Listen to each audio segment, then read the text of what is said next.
Well, times can be tough for people living with addiction, but this month is a time to bring understanding to those struggling with substance use disorders. There's a better life in recovery. You know, it's not just possible, it's probable as long as you put yourself around the right people. September is National Recovery Month, and local organizations are aiming to raise hope and awareness. There's 23 million Americans in the United States in active recovery and 21.5 million with an active substance use disorder.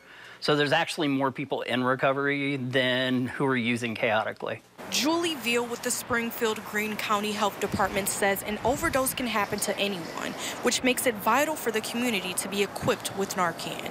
According to the 2022 Community Health Needs Assessment, more than 4% of the Springfield community has a substance use disorder. This year, the Springfield Greene County Health Department launched its Revive app, which provides step-by-step instructions for those experiencing an overdose.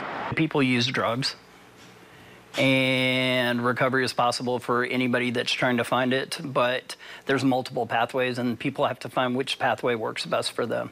David Stoker with Better Life in Recovery says his mission is to teach people in recovery how to have fun without going back to their unhealthy habits. Recovery Month gives us a chance to celebrate people that have found their recovery and are living healthier lives. Reporting in Springfield, I'm Charmel O'Dell. Now to a tragedy.